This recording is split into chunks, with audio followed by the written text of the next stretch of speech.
இந்த பகுதியை உங்களுக்கு வழங்குவோர் பூர்ணிஸ் பொட்டிக், சென்னை. ஒரு பிரச்சனையை நம்ம சந்திக்கிறோம். அப்ப அதனால நாங்க ஒரு தண்ணீரை ஒரு வாட்டர் பேசன் ஒவ்வொரு வடிநில பகுதி சார்ந்து எப்படி ஒரு பொருளாதார வளர்ச்சியை கொண்டு வர முடியும் அப்படிங்கிற அடிப்படையில் நிறைய நீர் சார்ந்த ஆய்வுகளை செய்துட்டு இருக்கோம். அப்போ அப்படி செய்துட்டு இருக்கும்போது நாங்கள் எடுக்கிற விஷயங்கள் என்ன மாதிரி விஷயங்கள் எடுப்போம்னா, எந்தெந்த ஏரியாக்கள்ல பல ஆண்டுகளா மக்கள் தீர்வு கிடைக்காம அதுக்காக குரல் கொடுத்துட்டு இருக்கிறாங்களோ அந்த விஷயங்களை எடுத்து அதை அறிவியல்பூர்வமா ஆய்வு பண்ணி அதுல தரவுகள் என்ன சொல்லுதுன்னு பார்த்து அதன் அடிப்படையில மக்கள் சார்ந்தோ அரசு சார்ந்தோ தனிப்பட்ட மனிதர்கள் சார்ந்தோ இல்லாம ஒரு கரெக்டான ஒரு நிரந்தர தீர்வுக்கான அதே மாதிரி ஒரு நிலையான வளர்ச்சிக்கான தீர்வு வேணும் அப்படிங்கிறத ஒரு டேட்டா ட்ரிவனா பாலிசிடேஷன் எடுக்கணுங்கிறதா எங்களோட நோக்கம். ஸோ அந்த அடிப்படையில் பார்க்கும்போது இதுல பள்ளிக்கரணை நீர் வடிநில பகுதியில் உள்ள பிரச்சனைகளை ஆய்வு பண்ணியிருக்கிறோம், ராதாபுரம் கால்வாய் ஆய்வு பண்ணியிருக்கிறோம், நொய்யலாறு பக்கத்தில் சூலூர் லேக் ஆய்வு பண்ணியிருக்கிறோம். இந்த மாதிரி நிறைய நீர்நிலைகள் இது வரைக்கும் ஆய்வு பண்ணி அறிக்கைகள் வெளியிட்டிருக்கிறோம். அப்ப இந்த நேரத்துல தான் நிறைய பத்திரிகை ரிப்போர்ட்டுகள்ல நாங்க பார்த்த விஷயம் பரந்தூர்ல ஒரு விமான நிலையம் வர்றதுக்காக 1200 நாட்களுக்கு மேல அந்த கிராம மக்கள் வேண்டான்னு போராடுறாங்க அப்படிங்கிற ஒரு செய்தியை நம்ம தொடர்ந்து பார்த்தோம். அப்ப 1200 நாட்கள்னா கிட்டத்தட்ட 4 வருடங்கள். அப்ப 4 வருடங்களா ஒரு மக்கள் அந்த நிலத்தை காப்பாற்றுறதுக்காக போராடுறாங்கன்னா அப்படி அந்த நிலத்துல என்ன இருக்கு அப்படிங்கறத பார்த்ததுக்காக தான் நாங்க முதல் கட்ட ஆராய்ச்சியை தொடங்கினோம். அப்ப அந்த ஆராய்ச்சியை பண்ணும்போது எங்களுக்கு ஆதாரங்கள் ஆவணங்கள் அப்படின்னு பார்த்தோம் அப்படின்னா பப்ளிக்கா இருந்த ஒரே ஆவணம் டிட்கோ சமர்ப்பித்த ப்ரீ ஃபீசிபிலிட்டி ரிப்போர்ட் மட்டும்தான் இருந்துச்சு. அப்ப அந்த ரிப்போர்ட்டை எடுத்து தரோவா ஆய்வு பண்ணி பார்க்கும்போது அதுல நிறைய தவறான விஷயங்கள் குறிப்பிடப்பட்டிருந்ததை நம்ம பார்த்தோம். ஏன்னா அவங்க என்ன சொல்லியிருந்தாங்கன்னா, தண்ணி அந்த பரந்தூருக்கு தேர்ந்தெடுக்கப்பட்ட இடம் லோயர் பாலார் பேசின்ல இருக்கு அப்படின்னு சொல்லியிருந்தாங்க. ஆனா நம்ம ஆய்வு பண்ணி பார்க்கும்போது 66% கூவமடி நீல பகுதியிலையும் அடையாருக்கும் தண்ணி வரக்கூடிய இடத்துலதான் இருக்கிறத நம்ம பார்த்தோம். ஏன்னா ஏற்கனவே கூவமடி நீல பகுதி ஒரு யூனிக்கான ஒரு வடிநில பகுதி. ஏன்னா நீங்க மற்ற பறந்து விரிந்த பகுதிகள்ல இருந்து மழை பெய்து சுருங்கி ஒரு இடத்து வழியா கடல்ல கலக்கும் போது தண்ணிகள் சேரும். ஆனா இந்த கூவமடிநில பகுதி என்ன பாத்தீங்கன்னா ஏற்கனவே ஒரு நேரோவான குறுகிய வடிநில பகுதி. ஏற்கனவே அங்க தண்ணி பிரச்சனைகள் இருந்ததுனால கொசஸ்தலையாறுல இருந்து தண்ணியை திருப்பி இந்த கூவமடிநில பகுதிக்கு தண்ணியை கொடுத்துருக்காங்க. லோவர் பாலார் பேசின்ல கம்பன் கால்வாயிலேயே தண்ணியை கொடுத்துருக்காங்க. அப்ப இந்த எல்லா தண்ணியுமே கடைசியில கவலைப்பட வேண்டியது பரந்தூர் மக்கள் கிடையாது, சென்னை தான் தாழ்வான பகுதியில் இருக்கக்கூடிய கடல் மட்டத்திலிருந்து 3 மீட்டர்ல இருந்து 5 மீட்டர் 8 மீட்டர் இந்த மாதிரி குறைவான தாழ்வான பகுதியில் இருக்கக்கூடிய ஒரு மிகப்பெரிய கேபிட்டல் சிட்டி தான் தண்ணிக்குள்ள மூழ்கும் அப்படிங்கிறதுக்கு போதுமான ஆதாரங்கள் நாங்க அந்த ரிப்போர்ட்ல கொடுத்துருக்கோம். ஸோ இந்த ரிப்போர்ட்டை நாங்க ரிலீஸ் பண்ணின பிறகு நிறைய அதுக்கு முன்னாடியே அதை பத்தி பேசிட்டு இருந்தாங்க. பட் அதுக்கப்புறம் நிறைய பத்திரிகைகள்ல நாங்க செய்திகள், சோசியல் மீடியால செய்திகள் என்ன பார்த்தோம்னா, வளர்ச்சி வேண்டாமா, ஏர்போர்ட் இல்லைன்னா நம்ம எப்படி வளர்றது, எதையாவது ஒண்ணு தியாகம் பண்ணிதான் எதையாவது ஒண்ணு கிடைக்கும். அப்ப நீங்க இன்னைக்கு எங்க அந்த மாதிரி இடத்தை நீங்க காட்ட முடியும்? இந்த மாதிரி நிறைய கேள்விகள், வாதங்கள், விவாதங்கள் தொடர்ந்து பத்திரிகைகள்லயும் சமூக வலைதளங்கள்லயும் நாங்க பார்த்தோம். அப்ப எல்லாருக்கும் நாங்களும் வளர்ச்சிக்காக வேலை செய்யறவங்க. நான் முக்கியமா முதல்ல இருந்தே நான் சொல்லிக்க ஆசைப்படுறேன், நாங்க வளர்ச்சிக்கு எதிரானவர்கள் கிடையாது. வளர்ச்சியை ஆதரிக்கிறவங்க, வளர்ச்சி வேணும்னு சொல்றவங்க, வளர்ச்சி நிலையான வளர்ச்சி அத்தியாவசியம்னு அதுக்காக வேலை செய்யறவங்க. அப்ப அந்த அடிப்படையில அப்ப கண்டிப்பா ஒரு நியாயமான கருத்து, வளர்ச்சி வேணும். அப்ப இந்த பரந்தூர் ஒரு விமான நிலையம் தான் அந்த வளர்ச்சிக்கு காரணமா இருக்கும் அப்படின்னா அப்ப விமான நிலையம் வேணும். அப்ப நம்ம அதை மறுக்க முடியாது. அப்ப இது உண்மையிலேயே அதற்கான தரவுகள் என்ன சொல்லுது? விமான நிலையம் வேணுமா, எங்க வேணும், எப்போ வேணும், இதற்கான தரவுகள் எல்லாம் என்ன சொல்லுது அப்படிங்கறத 2ஆம் கட்ட ஆராய்ச்சியா நாங்க அடுத்த கட்டமா இதை எடுத்தோம். இந்த ஆராய்ச்சியில நாங்க என்னென்னலாம் கவர் பண்ணோம் அப்படின்னா, இந்த 2014-15 ஆண்டுல இருந்து 2024-25 ஆண்டு 10 ஆண்டுகளோட தரவுகளை எடுத்து ஒவ்வொரு அந்த மொத்தம் எவ்வளவு இப்ப ஏர்போர்ட் எதுக்காக பயன்படுது? ஒண்ணு மக்கள் பயணம் பண்ணணும், இன்னொன்னு சரக்கு கொண்டு போகணும். இந்த 2 தான் அதனுடைய பயன்பாடு. அப்ப இந்த 2 பயன்பாடு எவ்வளவு இருக்கு, இன்னைக்கு இருக்கக்கூடிய ஏர்போர்ட் எவ்வளவு இன்ஃப்ராஸ்ட்ரக்சர் இருக்கு, அதனுடைய பயன்பாடு என்ன அப்படிங்கிறத ஆய்வு பண்ணுவோம். அதுக்கப்புறம் இன்னைக்கு இருக்கக்கூடிய குறைபாடுகள் என்ன, மாற்று வழிகள் என்ன, ஃபியூச்சர்ல எப்படி இந்த போக்குவரத்து எப்படி மாறப்போகுது, இதை பத்தி எல்லாம் ஆய்வு பண்ணோம். சோ இதனுடைய அடிப்படையில நாங்க இந்த தரவுகளின் அடிப்படையில கொண்டு வரப்பட்ட அறிக்கையை தான் நாங்க இன்னைக்கு பிரசன்ட் பண்றோம். இதன் மூலமா கடந்த ஆட்சியை நாங்க சப்போர்ட் பண்றோம், இந்த ஆட்சியை சப்போர்ட் பண்றோம், அரசு சார்ந்து அரசியல் சார்ந்து எதுவுமே கிடையாது. முழுக்க முழுக்க DGCA, airport authority of India, அது தவிர நிறைய ஆர்டிஐகள் நாங்க போட்டோம். பல ஆர்டிஐகள் வந்து முன்னுக்கு பின் முரணா பதில் வரும். சில நேரங்கள்ல வந்து இது தேசிய பாதுகாப்பு கருதி தகவல் தர இயலாதுன்னு சொல்லுவாங்க. அதையும் மீறி கிடைத்த ஆர்டிஐ தகவல்களையும் டிஜிசிஏ ஏஐ பொது தளங்களில் இருந்த ரிப்போர்ட்டுகளையும் வச்சு நாங்க இந்த அறிக்கையை வந்து கம்பைன் பண்ணியிருக்கோம். ஸோ இதுல வந்து முதல்ல நாம சொன்ன மாதிரி இப்போ இதை நாங்க இந்த ரிப்போர்ட்டை முடிக்கிற தருவாயில தான் இன்னைக்கு ரிலீஸ் பண்ணணும் அப்படிங்கறத பிளான் பண்ண நேரத்துல கடந்த 24ஆம் தேதி சட்டசபையில வந்து சீஃப் மினிஸ்டர் இந்த மாதிரி ஒரு அறிவிப்பை வந்து கொடுத்தாங்க. இந்த மாதிரி பரந்தூர் விமான நிலையம் கைவிடப்படுது அப்படின்னு. அப்போ உடனே நிறைய கேள்விகள் வந்து இந்த 2 நாளா அதை பத்தி நிறைய சமூக வலைதளங்கள்ல நிறைய பேசிட்டு இருக்காங்க. வளர்ச்சி சாத்தியமா, தமிழ்நாடு 20 ஆண்டுகளுக்கு பின்னாடி போயிடும், அதல பாதாளத்துல விழுந்துரும், அவ்வளவுதான், தமிழ்நாட்டுக்கு இனி முன்னேற்றமே இல்ல, இங்க இருந்து ஏற வேண்டியவங்க எல்லாம் இனி பெங்களூர் போயிடுவாங்க, ஹைதராபாத் போயிடுவாங்க, தொழில் முன்னேறாது, ஜிடிபி முன்னேறாது, 2035ல $1.5 trillion பொருளாதாரத்தை தமிழ்நாடு அடையணும் அப்படின்னா ஏர்போர்ட் இல்லாம சாத்தியம் இல்லை. இந்த மாதிரி பல கேள்விகள், பல தகவல்கள், பல வாக்குவாதங்கள் வந்து நிறைய டிபேட் வந்து நம்ம பார்த்துட்டே இருந்தோம். நிறைய நேரங்கள்ல எது உண்மை, எந்த தரவு சரியானது, எது தவறானது, ஒவ்வொருத்தரும் சொல்லும் போது இதுதான் உண்மையா இருக்குமோ, இது சரியானதோ அப்படிங்கிறத நம்மளுக்கே வந்து அதை பார்க்கும்போது நம்மளே அதை நம்புற மாதிரி தான் இருக்கும். ஆனா எல்லாமே ஒண்ணுக்கு பின் முரணான தகவல்களா நிறைய பார்க்க முடிஞ்சது. எது உண்மைங்கிறது தெரியல. பட் நாங்க வந்து அவங்களுடைய அரசாங்கத்தினுடைய அபிஷியல் ரெக்கார்ட்ல உள்ள தகவல்களை வச்சு இந்த விமான நிலையம், பரந்தூர்ல விமான நிலையம் வேணுமா வேண்டாமா அப்படிங்கிற கேள்வியை தாண்டி தமிழகத்துக்கு ஒரு விமான நிலையம் இன்னைக்கு அவசியமா அப்படிங்கிற கேள்வியா அது மாறி எங்களோட தரவுகளை வந்து நாங்க பார்க்க ஆரம்பிச்சோம். ஏன்னா அந்த கேள்வியை நாங்க ஆராய்ச்சி பண்ண ஆரம்பிக்கும் போதே கேள்வியை கேட்கல. அந்த கேள்வி நாங்க தரவுகளை பார்க்கும் போது கடைசியா எங்க மனசுல எழுந்த கேள்வி முதல்ல இந்த ஏர்போர்ட் வேணுமாங்கிற கேள்வியே எங்களுக்கு வந்தது. ஸோ அதுல நாங்க பார்த்த டேட்டாக்களை நாங்க உங்க முன்னாடி வைக்கிறோம். ஸோ முதல்ல வந்து பேசஞ்சர் மக்கள் வந்து பயணிகள் வந்து முதல்ல போறாங்க. இப்ப இந்தியால நீங்க பாத்தீங்கன்னா 12 மாநிலங்கள்ல வந்து ஏர்போர்ட்டுகள் இருக்குது.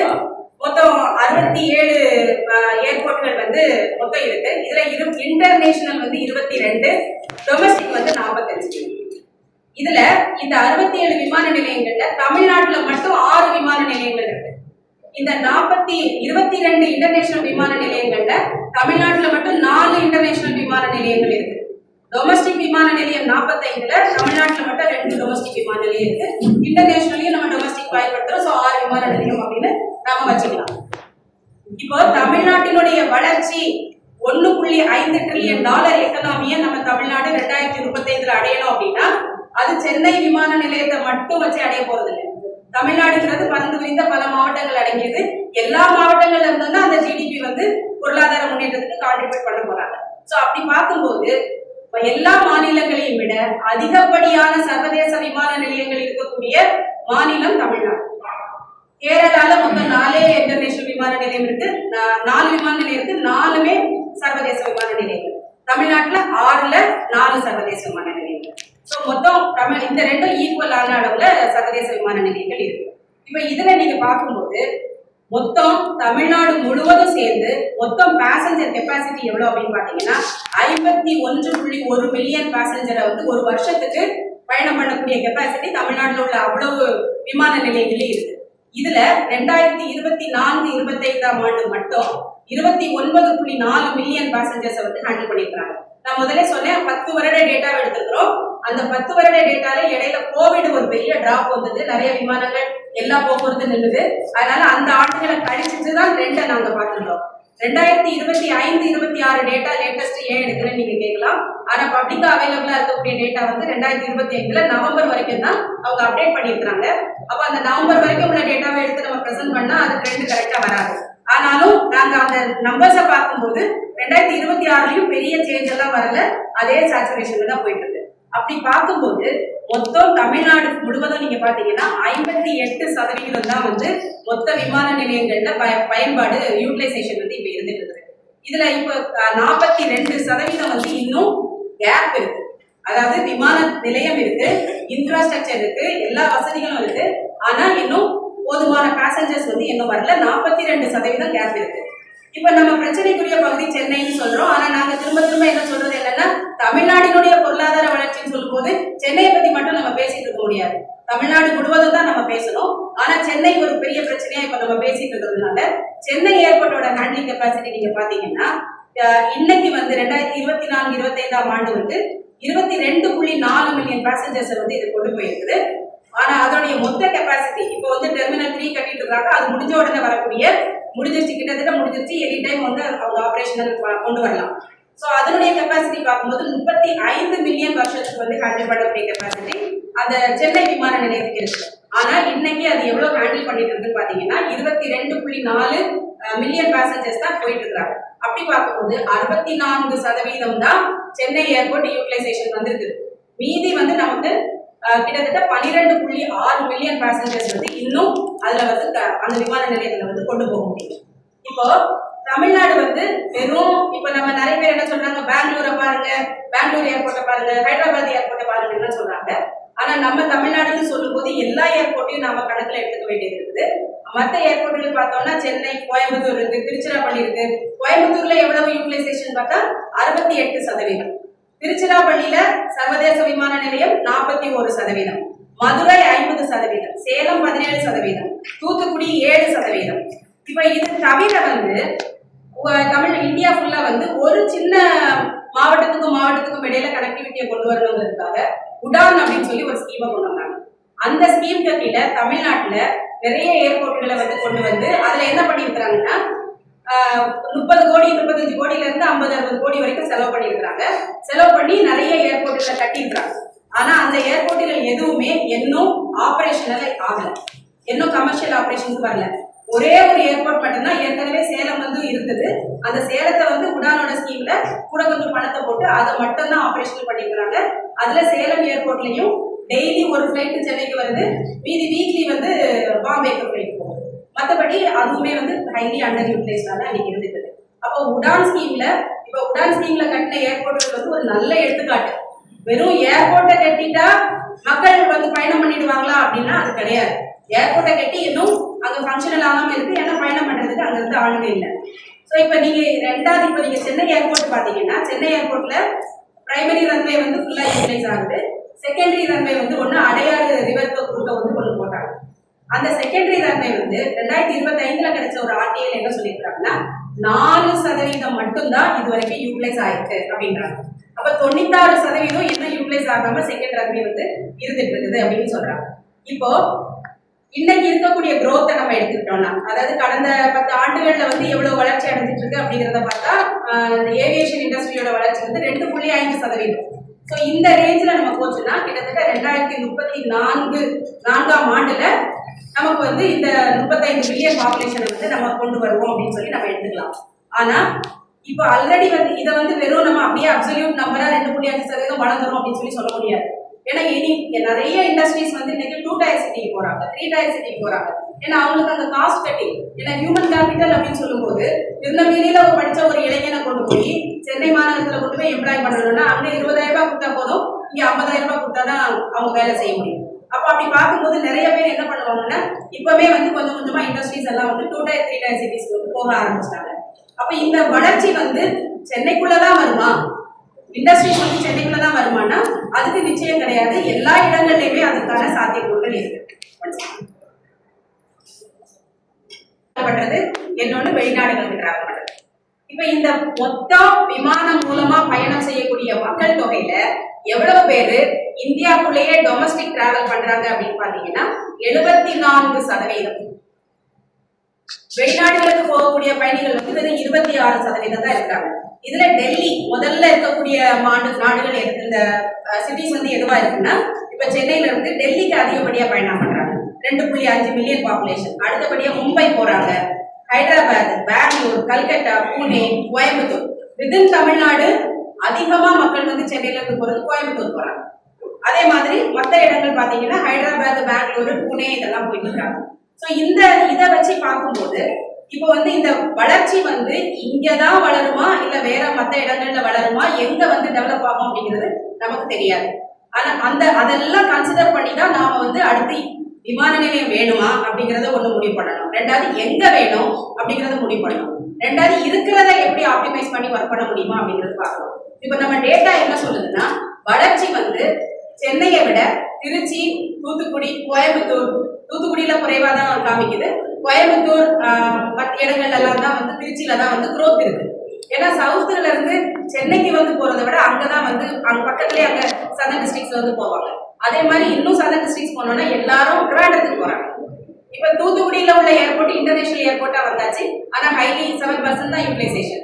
அதெல்லாம் இனி அடுத்தடுத்து வளரும் போது சென்னை தான் வளருமா இல்ல மற்ற இடங்கள் வளருமா, இதே ட்ரெண்ட்ல போகுமாங்கிறத நம்மளால கணிக்க முடியாது. இப்ப அதே மாதிரி கார்கோ நீங்க எடுத்துக்கிட்டீங்க அப்படின்னா, இப்ப மேனுபேக்சரிங் இண்டஸ்ட்ரி வந்து பல மடங்காக போகுது தமிழ்நாட்டுல. நம்ம வளர்ச்சி எங்கேயோ போக போறோம். அப்ப நம்ம வந்து இந்த மாதிரி மேனுபேக்சரிங் இண்டஸ்ட்ரி நமக்கு வருது அப்படின்னா விமானம் இல்லாம நம்ம எப்படி மேனுபேக்சரிங் இண்டஸ்ட்ரியை நடத்த முடியும்? இந்த ஒரு ஆர்குமெண்ட் வந்து பெருசா இருக்கு. அப்படி பார்க்கும்போது இப்ப என்ன கார்கோ வந்து எவ்வளவு வருது அப்படின்னு பாத்தீங்கன்னா, நம்ம சென்னையில கார்கோ ஹேண்டில் பண்ணக்கூடிய கரண்டா 2024-25 டேட்டா படி ஹேண்டில் பண்ண கெப்பாசிட்டி 3.79 லட்சம் மெட்ரிக் டன் தான் அவங்க வந்து ஹேண்டில் பண்ணியிருக்கிறாங்க. இதுவே வந்து அவங்களோட ஒரிஜினல் கெப்பாசிட்டி இப்ப எவ்வளவு இருக்குன்னா 11 லட்சம் மெட்ரிக் டன் வந்து ஹேண்டில் பண்ண முடியும் ஒரு வருஷத்துக்கு. ஆனா அவங்க ஹேண்டில் பண்றது 3,79,000 லட்சம் மெட்ரிக் டன். அதாவது கிட்டத்தட்ட 34% தான் பயன்பாட்டுக்கு இருக்குது. மீதி கார்கோ எல்லாம் வந்து இன்னும் எம்டியா தான் இருக்கு. இன்னொரு முக்கியமான இது நம்ம பார்க்கணும். இப்ப வந்து இதே ரேஞ்ச்ல இதே growth ரேட்ல போகுதுன்னு வச்சுக்கோங்க. அதாவது 5.2% இண்டஸ்ட்ரியல் growth அப்படின்னு பார்த்தோம்னா இருக்கிற டேட்டா வச்சு பார்க்கும்போது நம்ம எப்போ வந்து இந்த முழு கெப்பாசிட்டியை வந்து நம்ம பயன்படுத்தோம்னா 2046-47 ஆண்டு தான் இதை நம்ம முழுசா பயன்படுத்துவோம். அதுவே வந்து நம்ம ஒரு வேளை நம்ம தமிழ்நாடு அரசு சொல்ற மாதிரி அப்படி பயங்கரமா நிறைய வந்து வளர்ச்சிகளை கொண்டு வந்துட்டோம் அப்படின்னு சொன்னா கூட 2036-37 ஆண்டு தான் நாம வந்து இதை கொண்டு வருவோம். இப்போ ஏஐ வந்து இது தவிரவும் ஏர்போர்ட் அத்தாரிட்டி ஆஃப் இந்தியா என்ன பண்றாங்கன்னா இன்னொரு 3 லட்சம் மெட்ரிக் டன்னுக்கான வேலைகள் வந்து அவங்க ஒர்க் பண்ணிட்டு இருக்காங்க. அதுக்கானது ப்ரப்போஸ் பண்ணிட்டு இருக்காங்க. அப்படி பார்க்கும்போது 14 லட்சம் மெட்ரிக் டன் பெர் இயர் வந்து ஹேண்டில் பண்ணக்கூடிய கெப்பாசிட்டி சென்னை ஏர்போர்ட்டுக்கு வந்து கிடைக்கும். இது தவிர வந்து நிறைய regional cargo capacity Madurai, Thoothukudi இங்கெல்லாம் கூட டெவலப்மெண்ட் பண்ணக்கூடிய வேலைகள் நடந்துட்டு இருக்கு. இப்ப நீங்க வெறும் கார்கோ அப்படின்னா எதை வந்து ஃபிளைட்ல கொண்டு வருவாங்க? 3 விஷயங்கள் ஃபிளைட்ல கொண்டு வருவாங்க. ஒண்ணு லோ வெயிட்டா இருக்கணும், ஹை காஸ்டா இருக்கணும், டைம் சென்சிட்டிவா இருக்கும். டைம் சென்சிட்டிவ்னா அழிய போயிடும், இல்ல அவசரமா வேணும். மருந்துகள் எமர்ஜென்சியா வேணும், இல்ல பூக்கள் நீங்க கொண்டு போறதுக்குள்ள கெட்டு போயிடும், வாடி போயிடும். ஸோ இந்த பூவு, இந்த மருந்துகள் இதெல்லாம் வந்து எமர்ஜென்சி. அதே மாதிரி லைட் வெயிட், செமிகண்டக்டர் தேவையான சிப், எலக்ட்ரானிக் ஐட்டம் இதெல்லாம் லைட் வெயிட். இதெல்லாம் வந்து ஃபிளைட்ல கொண்டு வருவாங்க. யாருமே வந்து பெரிய மேனுபேக்சரிங் இண்டஸ்ட்ரி, ஒரு ஆட்டோமொபைல் இண்டஸ்ட்ரிக்காரங்க அவங்க பெரிய பெரிய கனமான பொருட்களை வந்து அவங்க ஃபிளைட்ல கொண்டு வந்து அவங்களோட லாஜிஸ்டிக்ஸை வந்து இம்ப்ரூவ் பண்ணி அதிகப்படுத்த மாட்டாங்க. இப்ப நீங்க சென்னை மாதிரி நகரங்கள்ல சின்ன குழந்தைங்க ஒரு ரப்பர் இல்லைன்னு திடீர்னாலும், ஆனா இன்னைக்கு வந்து ரப்பரை வாங்கி கொண்டு வீட்டுல கொண்டு வந்து கொடுக்கறதுக்கு 1000 ஆப் இருக்குது, சர்வீஸ் இருக்குது. நீங்க 10 ரூபாய் ஆப்புக்கு, இந்த 10 ரூபாய் ரப்பருக்கு 50 ரூபாய் கொண்டு வந்து கொடுக்கறதுக்கு டெலிவரி சார்ஜ் கேட்பாங்க. அப்ப ரப்பரோட விலை என்ன? 60 ரூபாய். அதே மாதிரி ஒவ்வொரு பொருளுமே நீங்க லாஜிஸ்டிக் கூட கூட அது அதோட காஸ்ட் எங்க வந்து சேரனா மேனுபேக்சர் பண்ண பொருள்ல தான் வந்து சேரும். அதனால எந்த இண்டஸ்ட்ரியுமே அவங்களோட லாஜிஸ்டிக் காஸ்ட்டை எவ்வளவு கூட குறைக்கணும்னு தான் பார்ப்பாங்க. அப்படி பார்க்கும்போது நீங்க இந்த மூணு போர்ட் இருக்கு நமக்கு சென்னையில. சென்னை காமராஜர், காட்டுப்பள்ளி போர்ட், இந்த 3 சேர்ந்து பாத்தீங்கன்னா 117 இருந்து 120 மில்லியன் டன் கார்கோ வந்து அவங்க ஹேண்டில் பண்றாங்க. இது நீங்க மொத்த நம்ம சென்னை வந்து ஹேண்டில் பண்ணக்கூடிய மொத்த கார்கோல 99% கடல் மூலமா தான் வருது. 0.3% மட்டும் தான் விமானம் மூலமா வருது. அதுவும் எதெல்லாம் low wait, high value, time sensitive, இந்த 3 தான் விமானம் மூலமா வருது. மீதி எல்லாமே கடல் மூலமா வருது. அப்ப நம்ம இன்ஃப்ராஸ்ட்ரக்சர் கார்கோக்கு டெவலப் பண்ணனா இங்க தான் டெவலப் பண்ணணும். ஆனா எல்லாரும் ஒரு ஆர்குமெண்ட் வைக்கிறாங்க, பெங்களூர் வந்து பயங்கரமா எலக்ட்ரானிக் சிட்டி, பயங்கரமா முன்னேறிடுச்சு, அங்க வந்து கார்கோ ஃபெசிலிட்டி எல்லாம் இப்படி வந்திருக்குன்னு. அவங்களுக்கு வேற வழி கிடையாது. நமக்கு கடல் இருக்கு, பெங்களூருக்கு கடல் இல்லை. அதனால அவங்க இந்த ஒன்னையும் தான் நம்பி இருக்கிறாங்க. அதனாலதான் அவங்களோட வளர்ச்சி நீங்க பாத்தீங்கன்னா பெங்களூர்ல எலக்ட்ரானிக் சிட்டி, நீங்க எல்லா பொருளும் அங்க இண்டஸ்ட்ரியா டெவலப் ஆகாது. ஆனா தமிழ்நாடு நம்ம பெட்டர் ஆஃப்ல இருக்கிறோம். நம்ம எல்லாமே டெவலப் பண்ணிட்டு இருக்கிறோம். விவசாயம் சார்ந்த டெவலப்மெண்ட்டை கொண்டு வரதுக்கு ஒர்க் பண்றோம். ஆட்டோமொபைல், டெக்ஸ்டைல், திருப்பூர், ஈரோடு பாத்தீங்கன்னா டெக்ஸ்டைல், கோயம்புத்தூர் பாத்தீங்கன்னா ஃபுல்லா மெஷினரிஸ் டெவலப் பண்றாங்க. அந்த மாதிரி எல்லா இடங்கள்லயும் பாத்தீங்கன்னா டைவர்ஸ் மேனுபேக்சரிங் இண்டஸ்ட்ரி நமக்கு தமிழ்நாட்டுல இருக்கு. இது ஒரு பாசிட்டிவான விஷயமும் கூட. ஆனா நீங்க பெங்களூர் சிட்டில என்ன நடக்குது, வெறும் எலக்ட்ரானிக் ஐட்டம் மட்டும் தான் நடக்குது. அப்ப அவங்களுக்கு வேற வழியே கிடையாது, ஏர்போர்ட்டை மட்டும் தான் நம்பி இருக்கணும். அப்ப நான் நிறைய பேர் வந்து நிறைய 2-3 நாளா நம்ம இந்த சமூக வலைத்தளங்கள் எல்லாம் பாக்குறோம்.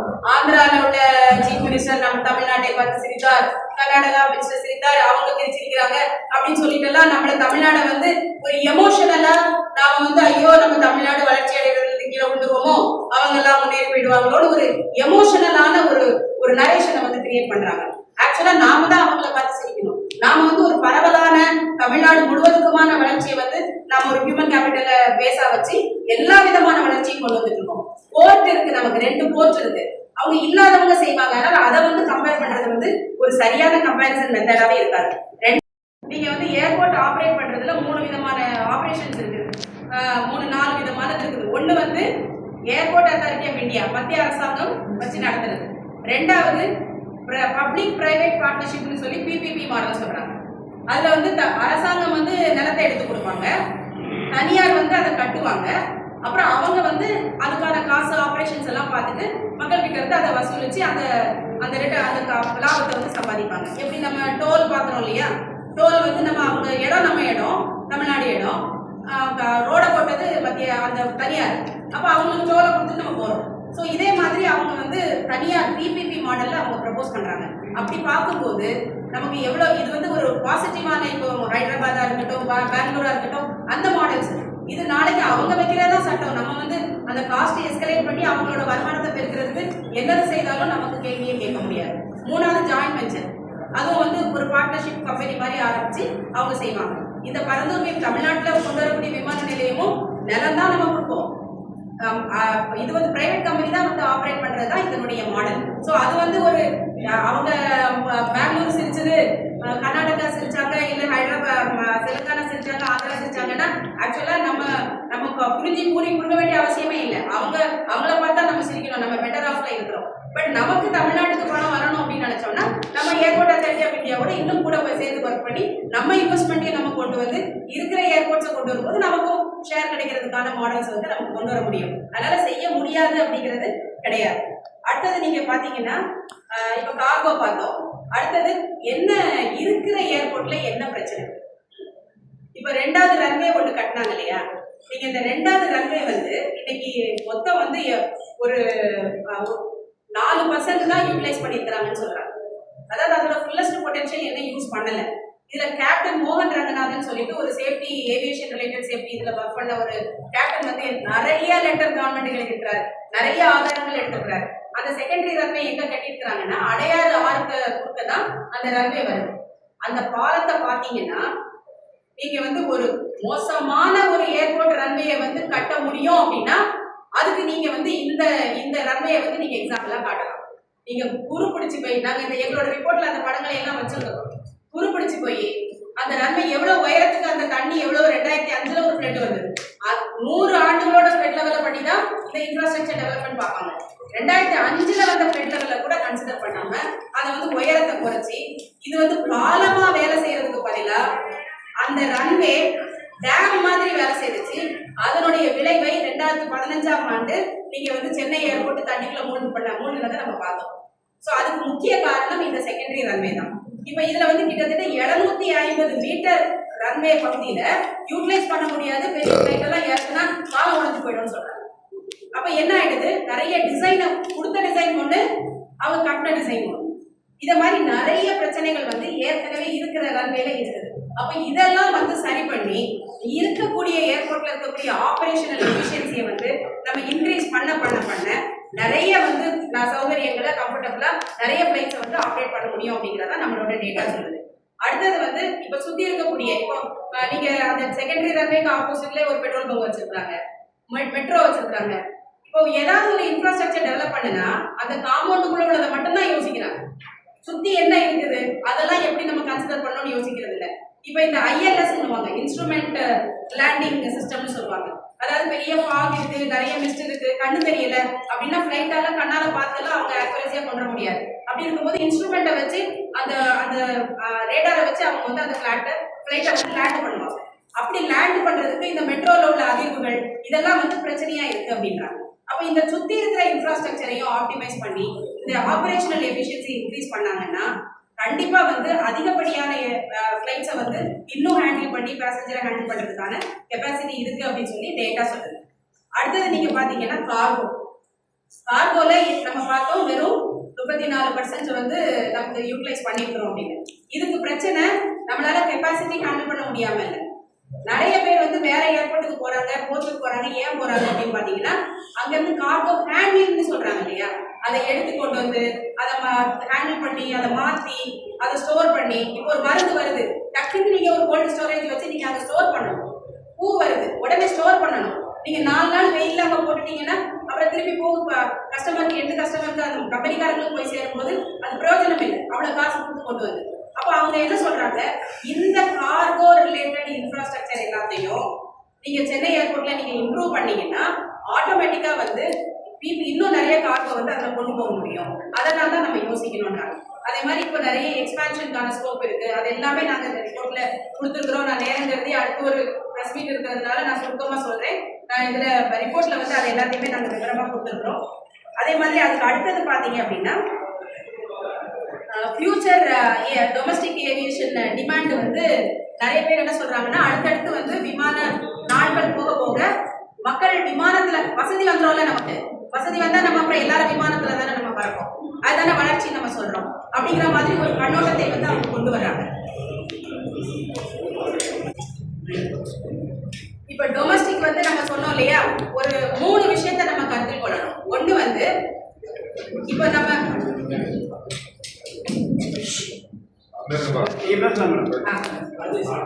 3 விஷயத்த நம்ம கருத்தில் கொள்ளணும். ஒண்ணு வந்து இப்ப நம்ம ஃபியூச்சர்ல எல்லாருமே விமானத்துல தான் பறப்பாங்களா, இதே மாதிரி வளர்ச்சி இருக்குமா அப்படின்னு பார்த்தா போஸ்ட் கோவிடுக்கு அப்புறம் ஒரு முக்கியமான ஒரு சூழலை நம்ம பார்த்தோம். நிறைய ஒரு ஒரு டிஜிட்டலா வந்து நிறைய மீட்டிங்களை கண்டக்ட் பண்றது, ஐடிஐ யூஸ் பண்றது, இதெல்லாம் வந்து டிராவல் எல்லாம் குறைக்கிறத வந்து நம்ம கண்கூட பார்க்கிறோம். நம்பர் 1. நம்பர் 2, பாலிசி லெவல்லே கார்பன் எமிஷன் சொல்றாங்க. அதாவது ஒவ்வொரு கம்பெனிக்கும் அவங்க எவ்வளவுக்கு எவ்வளவு கார்பனை வந்து எமிட் பண்றாங்களோ, அவங்க ஒரு கம்பெனியை நடத்துறதுனால எவ்வளவு கார்பனை வந்து வெளியிடுறாங்களோ அதுக்கு தகுந்தாப்புல அவங்களுக்கு ஸ்கோர் கொடுக்குறாங்க. இதுல வந்து ஹையஸ்ட் ஸ்கோர் வந்து எங்க அவங்களுக்கு வருதுன்னா 90% மேல அவங்க வேலை கம்பெனில வேலை செய்யற எம்ப்ளாயீஸ் வந்து பயணம் பண்றாங்க இல்லையா, இதுலதான் வருது. அப்ப அரசாங்கம் எல்லா இண்டஸ்ட்ரீஸ் எல்லாம் என்ன சொல்றாங்கன்னா, நீங்க உங்க ஸ்டாஃப் வந்து பயணம் பண்றது குறைங்கன்றாங்க. அப்ப என்ன ஆயிடுது, அந்த டிராவல் பாலிசியே வந்து கம்பெனிகள்ல மாறிட்டு வருது. இப்போ அதிகமா பயணம் பண்ணக்கூடிய நீங்க 2 ஊரை எடுத்துக்கங்களேன். இப்போ 74% வந்து டொமஸ்டிக் போறாங்களா, இதுல வந்து சென்னை பெங்களூரு, சென்னை ஹைதராபாத், இந்த 2 சிட்டிக்கு போறவங்களோட எண்ணிக்கை மட்டும் 3 மில்லியன், அதாவது 30 லட்சம் பேர் வந்து வருஷத்துக்கு போறாங்க. இந்த ரெண்டுமே வந்து நான் இனி ஃபியூச்சர்ல என்ன டெவலப் ஆகுறதுக்கு ஒர்க் பண்ணிட்டு இருக்காங்க அப்படின்னா, ஹை ஸ்பீட் ரயில் காரிடாரா மாத்த போறாங்க. ஏற்கனவே ஒண்ணு ஒர்க் பண்ணிட்டு இருக்காங்க புனேக்கு போறதுக்கு, அதுல ஒண்ணு இப்போ சீக்கிரம் ஃபங்க்ஷனல் ஆகும் போது அதுவும் வேலை நடந்துட்டு. ஆனா அடுத்தடுத்த காரிடார் எது டெவலப் பண்றாங்க அப்படின்னா, ஏற்கனவே நமக்கு இங்க பெங்களூர் சதாப்தி வந்துருச்சு, வந்தே பாரத் வந்துருச்சு, எல்லாம் வந்தாச்சு. இனி அடுத்து ஹை ஸ்பீட் ரயில் வந்து கொண்டு வரும்போது 1 மணி நேரம், 1.25 மணி நேரத்துல நீங்க வந்து பெங்களூருக்கு போய் சேர்த்துட முடியும். அதாவது 320 கிலோமீட்டர் 1 மணி நேரத்துக்கு பயணம் பண்ணுன்றாங்க. அப்ப நீங்க 1 மணி நேரத்துல நீங்க வந்து பெங்களூருக்கு போய் சேர்த்துட முடியும். 1.5 மணி நேரத்துல நீங்க ஹைதராபாத் போய் சேர்த்துட முடியும். அப்படி பார்க்கும்போது டிராவல் டைம் வெறும் ஃபிளைட்ல பறக்கிற டைம், ஃபிளைட் இப்படி டேக் ஆஃப் ஆகி இறங்குறது மட்டும் தான் டைம் கனெக்ட் பண்ண முடியாது. நீங்க உங்க வீட்டுல இருந்து கிளம்பி நீங்க ஃபாஸ்ட் ட்ராக்கோ மெட்ரோவோ பிடிச்சி நீங்க அங்க போய் சேர்ந்து அங்க இருந்து 45 நிமிஷம் முன்னாடி போகணும், அப்புறம் செக்யூரிட்டியில நிக்கணும், காத்து கிடக்கணும், அதுக்கப்புறம் உங்களை பஸ்ல கொண்டு வந்து ஏர்போர்ட்ல ஏற்றி ஃபிளைட்ல ஏற்றுவாங்க கிராஃப்ட்ல, அதுக்கப்புறம் அங்க போய் இறங்கி அங்க இருந்து இப்போ பெங்களூர் ஹைதராபாத் எல்லாம் பாத்தீங்கன்னா சிட்டிக்கு வெளியே ரொம்ப தூரம் வெளியே இருக்குது. திரும்ப அந்த காஸ்ட் டைம் எல்லாம் பார்த்தோம்னா பல மடங்கு அதிகமா அதுக்கு ஆயிப்போயிடும். அப்போ ஒரு கம்பெனிக்காரங்க, ஒரு ஐடி இண்டஸ்ட்ரி நாளைக்கு வந்து இந்த 30 மில்லியன் மக்களும் இந்த 30 லட்சம் மக்களும் நாளைக்கு ஹைதராபாத் இங்க போகணும் அப்படின்னா 1 மணி நேரம் 1.5 மணி நேரம் போறதை வந்து விரும்புவாங்களா, அல்லது இந்த ஃபிளைட்ல போய் 4 மணி நேரம் 5 மணி நேரம் போறதை விரும்புவாங்களா? நீங்க ட்ரெயின்ல தான் ப்ரிஃபர் பண்ணுவாங்க. அப்போ அடுத்த 10 ஆண்டுகள்ல வந்து உங்களுக்கு வந்து டிராவல் மோடே மாறப்போகுது. இப்போ டொமஸ்டிக் டிரான்ஸ்போர்ட்டோட மோடே மாறப்போகுது. அப்ப அதுக்காக ஒர்க் பண்ணிட்டு இருக்கும்போது ஒரு 80% ஆஃப் த பீப்புள் 2 விஷயம், ஒண்ணு கன்வீனியன்ஸ், டக்குன்னு போனோமா ஏறணுமா, நீங்க இங்க ஏர்போர்ட்டுக்கு போய் காத்து கிடக்க வேண்டாம், ஏறணுமா ட்ரெயின்ல போய் உட்கார்ந்தோமா, நல்ல சாப்பாடு தருவாங்க, உட்கார்ந்து நம்ம இன்டர்நெட் வேற இருக்கும், வேலைக்கு போறவங்க உட்கார்ந்து ஒர்க் பண்ணிட்டே வேலைக்கு போவாங்க. ஃபிளைட்ல உங்களுக்கு அந்த வசதி கிடையாது. அதுக்கப்புறம் நீங்க டக்குன்னு நேரா சிட்டிக்குள்ளேயே போய் இறங்கிடலாம். இந்த மாதிரி எல்லாம் வசதிகள் வரும்போது அவங்க காசும் கம்மி. அப்போ வந்து உங்களுக்கு டைம் குறைஞ்ச நேரத்துல போயிடலாம்னா டிராவல் பண்ற பேசஞ்சர்ஸே வந்து இதை தான் ப்ரிஃபர் பண்ணுவாங்க. ரெண்டாவது, எல்லா நிறுவனங்களுமே அவங்க வந்து உங்களுக்கு ரீபர்ஸ்மெண்ட் எல்லா எம்ப்ளாயிஸ்க்கும் உங்களுக்கு வந்து இந்த ஹை ஸ்பீட் ரயிலோட ரீபர்ஸ்மெண்ட் கொடுக்கும்னு சொல்றாங்கன்னு வச்சுக்கோங்க. அவங்க வந்து இல்ல நான் ஃபிளைட்லயே தான் போவேன் அனுமதிக்க போறது இல்லை. அப்போ ஒரு 80% ஆஃப் த பீப்புள் வந்து இங்க மாறுறதுக்கான வாய்ப்புகள் இருக்கு. அப்ப இதெல்லாமும் ரெண்டாவது இந்த கார்பன் எமிஷனுக்கான பாலிசி, ஸ்கோப் 3 பாலிசி, இதெல்லாம் கணக்கு பார்க்கும்போது நாளுக்கு நாள் விமானத்துல போறதுக்கான விமான கொள்கைகள், அரசினுடைய கொள்கைகளே மாறிக்கிட்டே வருது.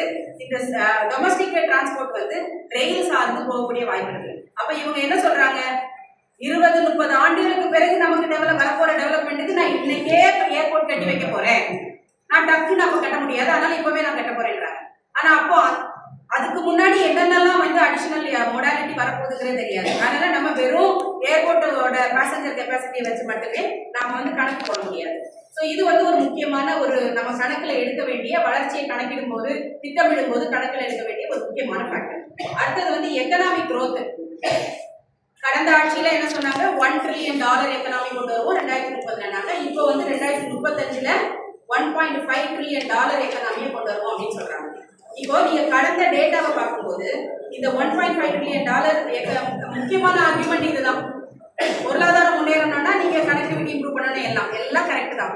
ஆனா இன்னைக்கு இருக்கிற நிலைமைக்கு நீங்க பார்க்கும்போது 2016-17 இருந்து 2024-25 வரைக்கும் உள்ள 10 வருஷம் டேட்டா எடுத்து பார்க்கும்போது ஸ்டேட்டோட ஜிடிபி 137% கூடியிருக்கு.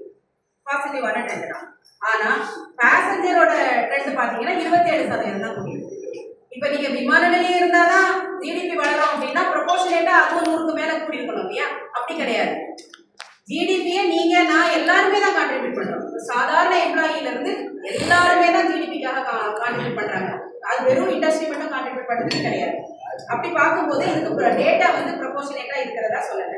ஸோ நாங்க கடைசியா நாங்க என்ன சொல்ல, இதுக்குள்ள எல்லா ஆதாரங்கள் எல்லா டீடைல்ஸ் எல்லாமே வந்து இந்த ரிப்போர்ட்ல வந்து டீடைலா படங்களோடையும் டேட்டாவோடையும் டீடைலா நாங்க வந்து கொடுத்துருக்குறோம். ஸோ இதை வந்து உங்களோட குரூப்ல வந்து பிரஸ் கிளப்ல இருந்து இந்த பிடிஎஃப் காப்பி வந்து உங்களுக்கு ஷேர் பண்ணுவாங்க. ஸோ இதன் மூலமா நாங்க வந்து கடைசியா கன்க்ளூட் பண்ண நினைக்கிற விஷயம் என்ன அப்படின்னா, ஏர்போர்ட் கட்டக்கூடாதுன்னு சொல்லல, புதிய ஏர்போர்ட் வேண்டாம்னு சொல்லல. நீங்க குளத்தை மூடுறீங்க, நிலத்தை மூடுறீங்க, எங்களுக்கு எதையாவது ஒன்று இழந்தாதான் பெற முடியும் அப்படின்னு சொல்றீங்க. நாங்க ஓகே, நீங்க ஏதோ ஒன்று இழக்கிறோம், உண்மையிலே நல்லது நடந்துச்சுன்னா நாங்க இழக்க தயாரா இருக்கிறோம். ஆனா இன்னைக்கு வந்து பேசஞ்சர் வந்து 58% தான் தமிழ்நாடுடைய யூட்டிலைசேஷன் இருக்குதுன்னா இந்த வெறும் 64% தான் ஸ்டேட்டோட பேசஞ்சர் கெப்பாசிட்டி வந்து நமக்கு சென்னை இருக்குன்னா, இந்த டேட்டாவை வச்சு அறிவியல் பூர்வமாக உண்மையிலேயே நமக்கு வந்து ஏர்போர்ட் வேணுமா, அது எங்க வேணும்னா இருக்கிற ஏர்போர்ட்டை இன்னும் நல்லா ஆப்டிமைஸ் பண்ணி கொண்டு போக முடியுமா, இதெல்லாம் அறிவியல் பூர்வமாக ஆய்வு செய்து அதுக்கு பிறகுதான் இதற்கான திட்டமிடலை ஆரம்பிக்கணும் அப்படிங்கறதுதான் எங்களுடைய முக்கிய வேண்டுகோள். இப்போ நாங்க நிறைய இடங்கள்ல நீங்க பார்த்துருப்பீங்க, இந்த தொகுதிகள்ல எம்எல்ஏ எம்பிக்கு வந்து தொகுதி வளர்ச்சி நிதினு கொடுப்பாங்க. ஒவ்வொரு அவங்கவுங்க கான்ஸ்டிடியூன்சி டெவலப் பண்றது எம்எல்ஏக்கு ஒரு 3 கோடி கொடுப்பாங்க, எம்பிக்கு வந்து ஒரு 5 கோடி கொடுப்பாங்க. அந்த 5 வருஷமா வந்து அங்க ஒரு டெவலப்மெண்ட் இது நம்மளால கண் கூட பார்க்க முடியாது. சரி நல்லா செய்யலான்னு கூட தெரியாது. அந்த எலெக்ஷன் வரும்போது திடீர்னு பார்த்தா அங்கங்கே நிழல் கூட இருக்கும். அவங்களோட எம்பி நிதியில் கட்டப்பட்டது, எம்எல்ஏ நிதியில் கட்டப்பட்டது, தொகுதி நிதியில் கட்டப்பட்டதுன்னு சொல்லி எங்க பார்த்தாலும் நிழல் கூட இருக்கும். அங்க பஸ் வருதா, எவ்வளவு பஸ் வருது, மக்கள் பக்கத்துல ஊர் இருக்கா, எவ்வளவு மக்கள் அந்த பஸ் ஸ்டாண்டுக்கு வர்றாங்க, இந்த மாதிரி எந்த கணக்குகளுமே இல்லாம இன்னைக்கு நிறைய நாளா கிராமத்துல இருந்தா வர்றேன், எங்க ஊர் சைடு எல்லாம் நிறைய குடிச்சுக்கிட்டு அதெல்லாம் படுத்துருப்பாங்க. அங்க யாருமே இருக்க மாட்டாங்க, பஸ்ஸும் நிக்காது. இந்த மாதிரி கடைசி நேரத்துல கட்டிட்டு போவாங்க. சோ அந்த மாதிரி ஒரு திட்டமிடல் இல்லாத, அதுவும் ஒரு எதுல கட்டுவாங்கன்னா அந்த ரோட்டுக்கு பக்கத்துலதான் ஓடைகள் ஓடும். ரோடே தண்ணி போன இடம் தான் வச்சுக்கோங்க, அதுக்கு பக்கத்துல ஓடைகள் ஓடும். அந்த ஓடையை மூடி அங்க வந்து ஒரு நிழல் கூடை கட்டி வைப்பாங்க. சோ ஏர்போர்ட் கட்டுறது ஒரு பொருளாதார வளர்ச்சிக்கு, ஒரு நாட்டினுடைய வளர்ச்சிக்கு திட்டமிடுறது இந்த மாதிரி நிழல் கூடை கட்டிட்டு போற விஷயம் மாதிரி இல்ல. சரி 10 லட்ச ரூபாய் செலவு பண்ணோம், இடிச்சுட்டு போயிட்டோம் அப்படிங்கிறது. பல ஆயிரம் கோடிகளை செலவு பண்ணி எவ்வளவோ மக்கள் வந்து அந்த பயன்படுத்த கூட ஒரு முக்கியமான கட்டமைப்பை வந்து ஒரு ப்ராப்பரான சயின்டிபிக் முறையில இவாலுவேட் பண்ணி ப்ராப்பரா செய்யணும் அப்படிங்கறதா எங்களோட வேண்டுகோள். நாங்க வந்து வேண்டான்னு சொல்லல.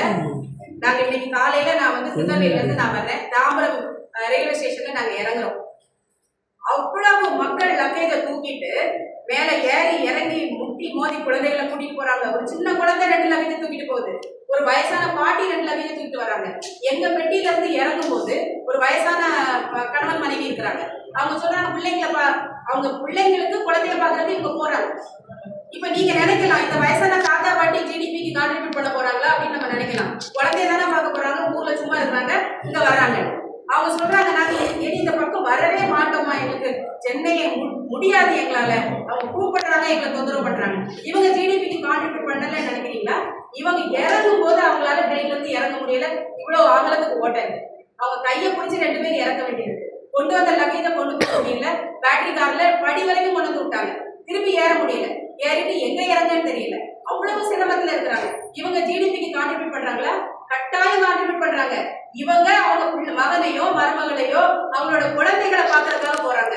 அந்த குழந்தைகளை இந்த தாத்தா பாட்டி கையில பாதுகாப்பா இருக்கு அப்படின்னு அந்த வேலை செய்யறவங்க நினைச்சாங்கன்னா, மகனோ மருமகளோ வேலை செய்யறவங்க நினைச்சாங்கன்னா, அவங்க தைரியமா சந்தோஷமா வேலைக்கு போய் நம்மளுடைய நாட்டினுடைய வளர்ச்சிக்கு ஜிடிபிக்கு சந்தோஷமா கான்ட்ரிபியூட் பண்ணுவாங்க.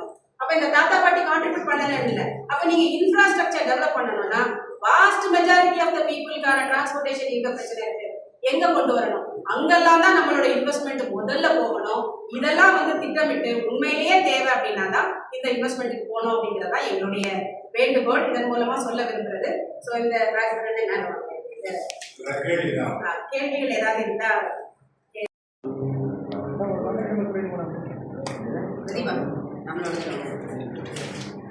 Thank you so much.